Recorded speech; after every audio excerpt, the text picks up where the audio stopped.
For now, our featured speaker, Kristi Ross-Clausen. Take it away.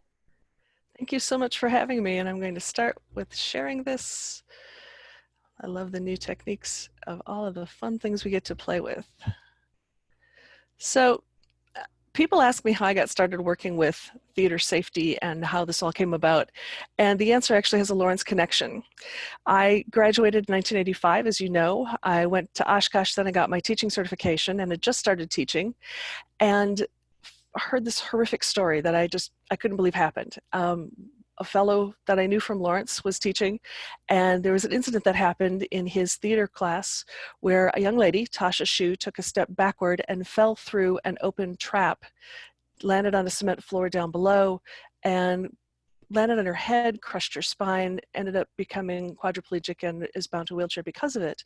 But Tasha, like so many people, made the best of the situation and works as a professional speaker. In fact, she and I spoke together at the Wisconsin School Safety Coordinators last January, talking about theater safety. So my life as a theater consultant has been going around mostly to schools saying, don't do this, do this. I was a teacher. I know you can save some money if you'll do this. And these are some great things that your kids can do. And yes, they can actually earn a living doing this after they graduate. As part of that, I became a member of a thing called the Event Safety Alliance. Now, you may recall back about almost 10 years ago, the Indiana State Fair, there was a horrific tragedy that happened. A big storm blew through and the stage fell down. 7 people were killed, about 100 were injured. It's a classic example of people not knowing who's in charge. And because of the loss of life and just the fact that this was a horrific thing, a bunch of people got together and said, how do we stop these things from happening? Just like I looked at Tasha and said, how can I become involved in stopping horrific things happening in theaters? And so they founded the Event Safety Alliance. The Event Safety Alliance has members from all over the world, and we put together a book called the Event Safety Guide, which talks about how do you do things in a way where people are less likely to get hurt. You can't totally eliminate the risk, but it makes it less of a chance. So working with the Event Safety Alliance and talking with them and working with USITT and theaters all over the place, life's going grand. And then March 13th happened, and COVID became so common that we had to put a stop on everything. So here in Appleton, our students at Lawrence gathered on stage for a fairly impromptu performance of the Mendelssohn Elijah. At the PAC downtown, we put out the ghost light. Now, a ghost light, for those of you not familiar with theater, whenever a theater is left vacant, when we're done for the night, we roll out the ghost light. So there's one singular light that lights the edge of the stage, so that if someone were to come into the space and not know where the lights for the space are, they can at least see where the edge is and not fall off into the pit. Other places did the same. Broadway, totally shut down. And Broadway is really an economic engine that runs theater throughout the US. Unlike most of the theater that's outside of New York, Broadway is a for-profit model. And the touring Broadways that come to the PAC here in Appleton and 200 and some other venues across the country are also a for-profit model, even though they're working with nonprofit venues. So when that for-profit business comes to a screeching halt, it hurts everybody. The Broadway League is an organization of Broadway producers and the touring houses and other people that are involved on the presentation side of shows.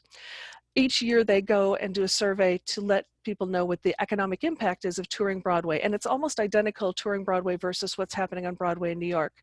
So in the 2018 to 2019, roughly August through June or so, throughout North America and the approximate 200 cities, there were 18.5 million people and 1.6 billion in grosses.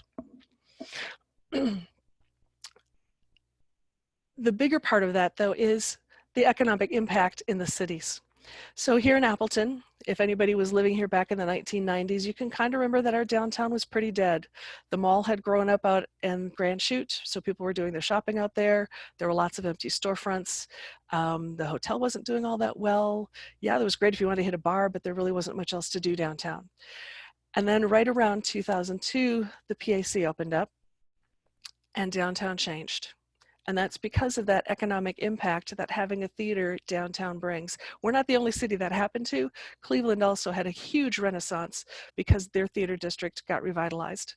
So the general rule is for every dollar of a ticket that's sold for a Broadway show, there's $3.27 worth of economic impact for the city. And that number also holds true for musical performances, for your local professional theaters, for nonprofit companies that are playing, for dance companies. It's a pretty solid number no matter what else it is that's happening in those cities. So as you can see, if you've got, like Appleton does, anywhere between 8 to 12 weeks of Broadway touring, that alone, ticket sales is about 1.5 million per week. Times that by the 8 to 12 weeks, times that by the 3.27, you can see that it is a huge economic driver for the city of Appleton. Then times that by the 200 and some cities that host Broadway tours, and you can see this is a gigantic economic engine that is fueling the country.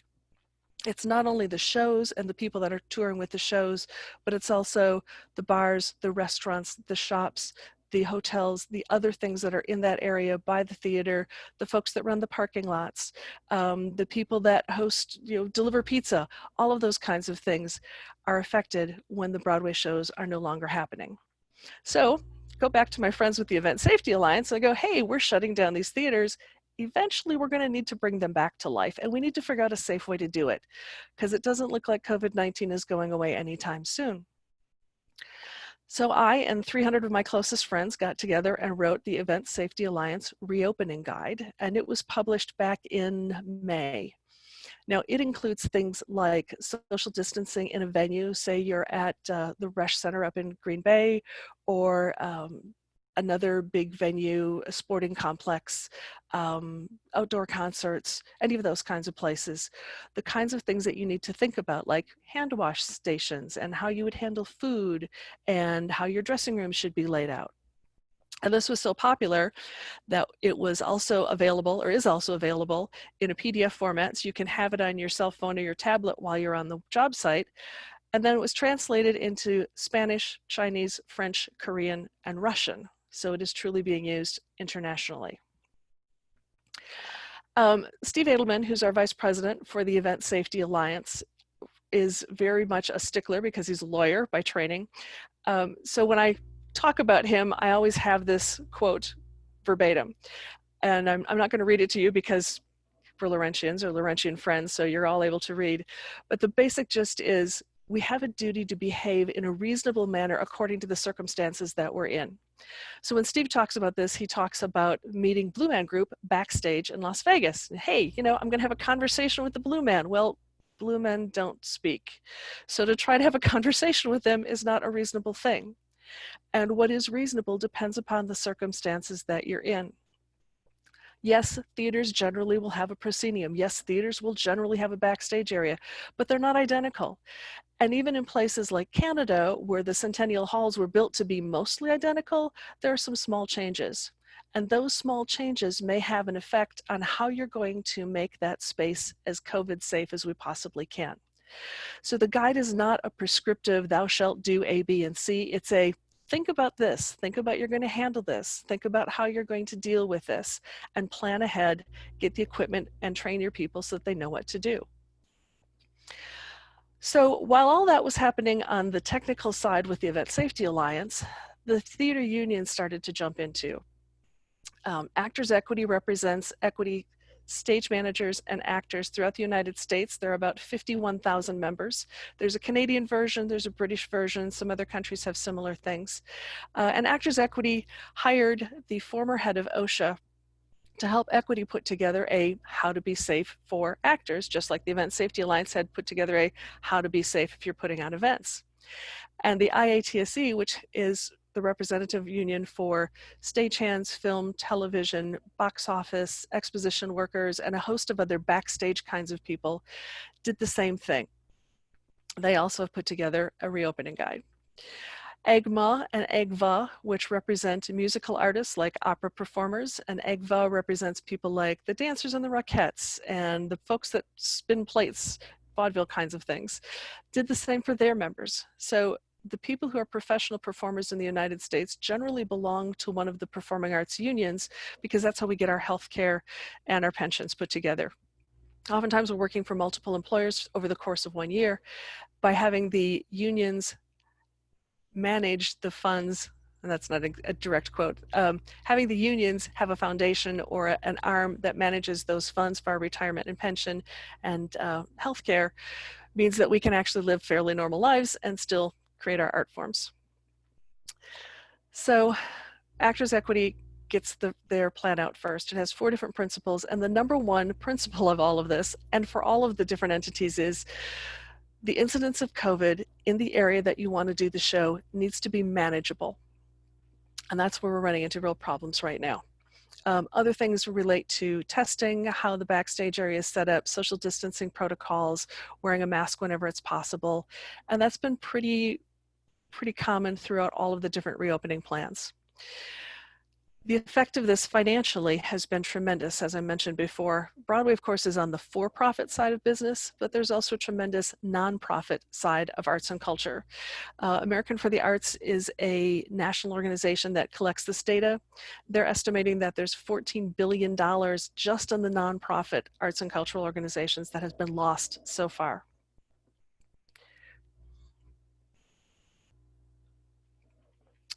The Brookings Institution just released a survey that talks about arts in general. And a few of the things from that are 72% of organizations have modified how they're currently operating. Most of them have increased their online presence. We've had some really great presentations that have been done.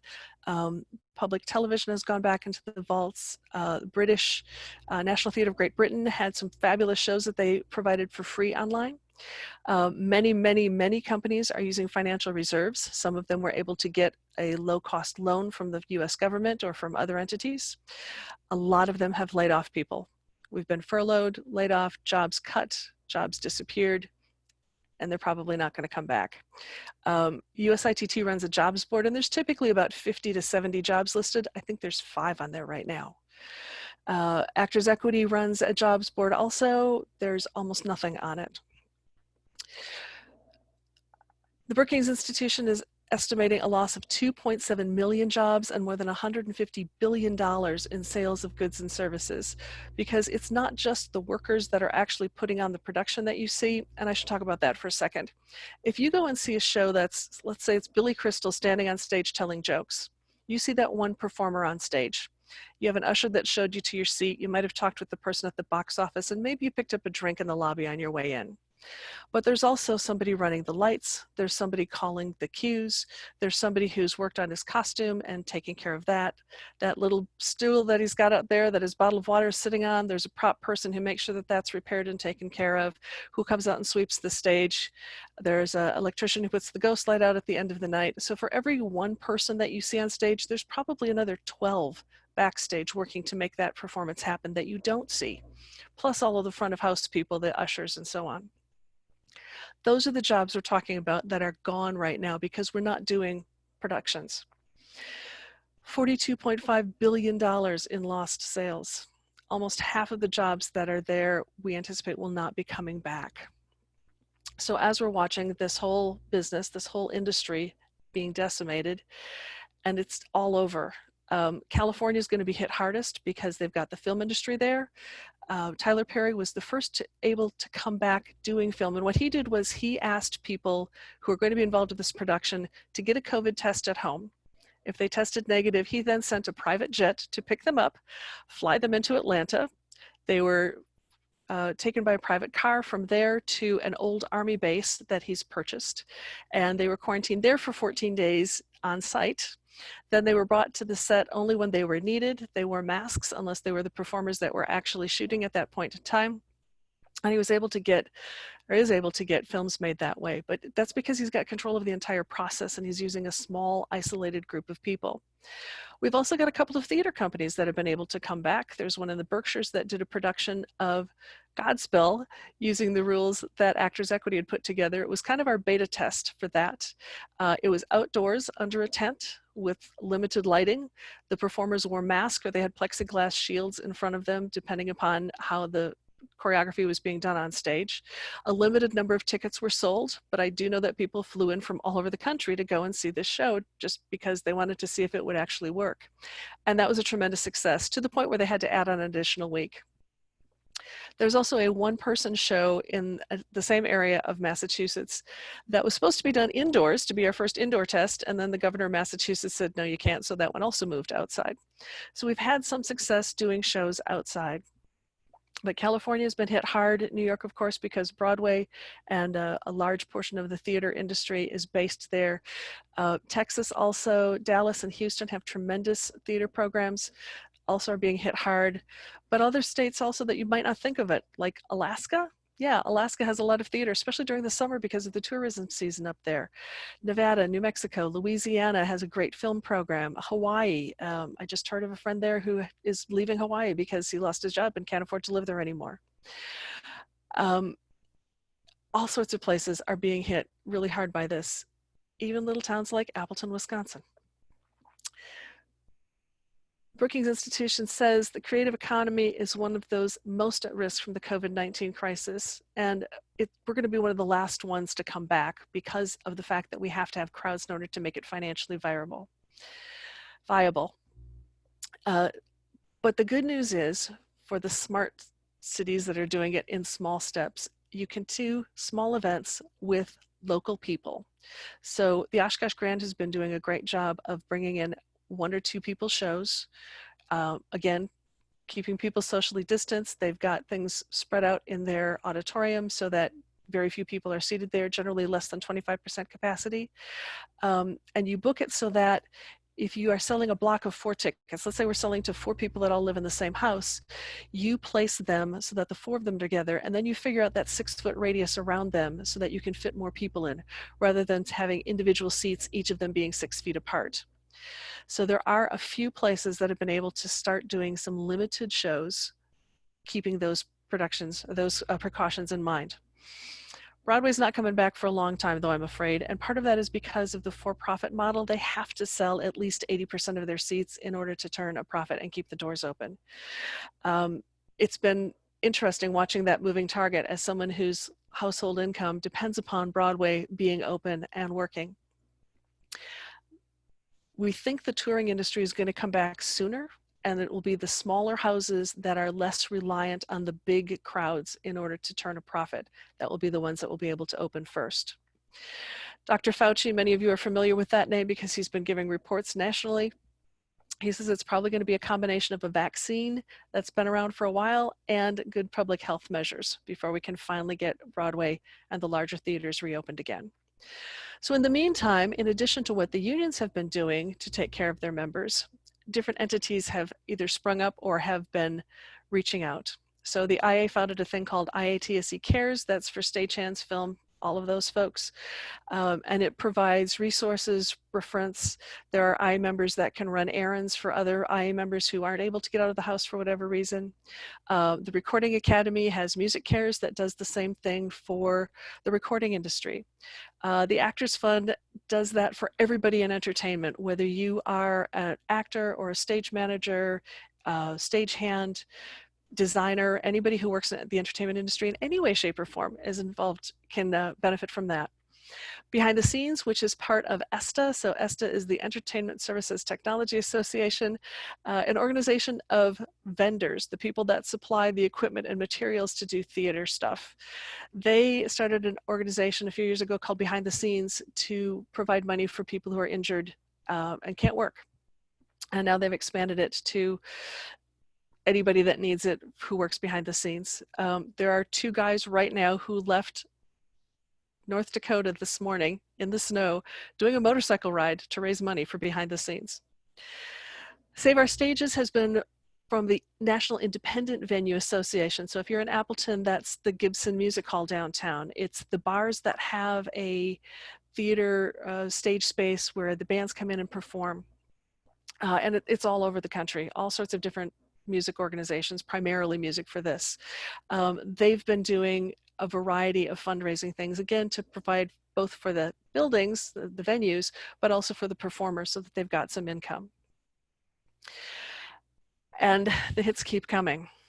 One of the biggest music festivals that we have in Wisconsin, Country USA and Rock USA, those are put on by a company called Hypervibe. It just declared bankruptcy or is in the process of declaring bankruptcy. They will not be the only ones that will do it. One number that I heard was 50% of theater companies are expected to close by the time this is all done. I'm hopeful that some people will be able to find resources that they can stay open, or they can go on hiatus temporarily, suspend operations temporarily instead of declaring bankruptcy. But I have a feeling there will be a lot of performing arts companies of all sorts doing the same. So to bring awareness to this, back on September 1st, we did a thing where we turned every venue we could get our hands on red. This happens to be the set of Hamilton. This was in Bowling Green, Kentucky. This is the Schuster Center in Dayton, Ohio. The Dayton Contemporary Dance Center, also in Dayton, Ohio. And even some of our vendors got involved with it. This is Earl Girls out in Atlantic City, New Jersey. It's not just the venues, it's not just the performers, it's all of those companies that support us and supply us with equipment. So how do we get things back open? How do we fix this? Well, one of the great tools we have comes from Georgia Tech, which is this map that gets updated daily.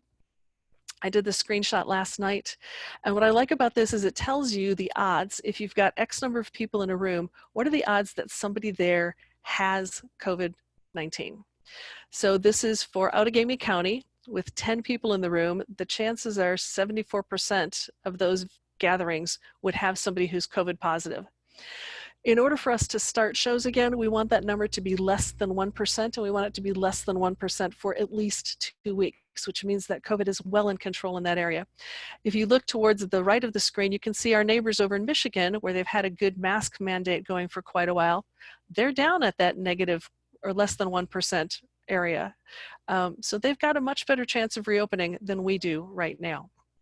I really like this because anybody can pull it up and get local information, local data, and like I said, it's updated daily, so it's current. We also have recommendations for reopening that have come from a variety of sources. The Educational Theater Association, most of you might know it better as the Thespian Society, supports high school theaters and high school theater programs. They put together some guidelines for high school theaters to use. And again, just like the Event Safety Alliance, these aren't prescriptive. It's not a you must do A, B, and C, because each theater is a little bit different and each program is a little bit different. But it gives some recommendations and some things to think about. The Stagehands Union, the IA, has come up with theirs also. They've got one that's for use on film sets and television, and another one for use in stages. And of course, what we all need to do is wear a mask. Now, my home is about 4 blocks from the Lawrence campus, and I'm thrilled to say that every time I've driven through that campus, I have yet to see a person on campus without a mask. I can't say the same for downtown Appleton. I sure as heck can't say the same for the bars, because I drive by and I see the parking lots are full, and I know people are in there without masks on, and I'm glad they're having a good time, but right now is not the time. Do the things you want to do outside as much as you possibly can. And it's getting harder. It's kind of rainy and cold here right now. But if you could possibly be outside, and the folks in the southern part of our country are going to be able to do this more, do it. If you have to be inside, keep your spacing. Now you notice that all of these brass instruments have beautiful blue bell covers on. What that does is it's a mask for the instrument. If you're playing a woodwind instrument, there's covers that are made for that. And Lawrence has got some great articles about Katie, who designed some covers and designed masks that our instrumentalists could wear and still play. And wear a mask yourself. So what can you do to help get things started again? Well, wear a functional mask. If you've heard me say the word mask about a dozen times, that's because that's the #1 best thing you can do. We cannot be hermits and stay home all the time, even though we want you to stay home as much as possible. When you go out, wear a mask that provides protection, both for you and for the other folks around you. There are surgical masks that are disposable. A double layer of a tea towel or double layer of a fuzzy t-shirt can be made into a mask. You want it to fit around your nose, cheek, and underneath your chin. And you want it to fit reasonably tight. If you breathe in and the mask collapses down on your face, that's telling you it's creating a good seal and it's providing good protection. Wash your hands. We're really lucky that COVID-19 is kind of a weak virus when it comes to how we can kill it, because all you need to do is wash your hands well with soap and water and it'll die. If you can't have soap and water, grab a squirt from that hand sanitizer that you see when you walk into the store door. Grab another squirt when you're on the way out. Social distance as much as possible. I've taken to going grocery shopping late at night when I know there aren't a whole lot of other people in the store. I don't have to fight with anybody to get the things that I want. I can be in and out quickly. I don't have to stand in line and wait for a while. Stay home as much as possible. Work from home as much as you can. I know we're all kind of getting Zoom fatigue, but it really does matter. It does help. And finally, support the entities that you want to see survive. Think about the things that your kids are involved with or you were involved with, or the things that you want your community to have 10 years down the line. I don't want the PAC to close, so I've done things to help that. I want to make sure that my stagehand buddies here in Northeast Wisconsin, all 100 of them, are going to have jobs to come back to.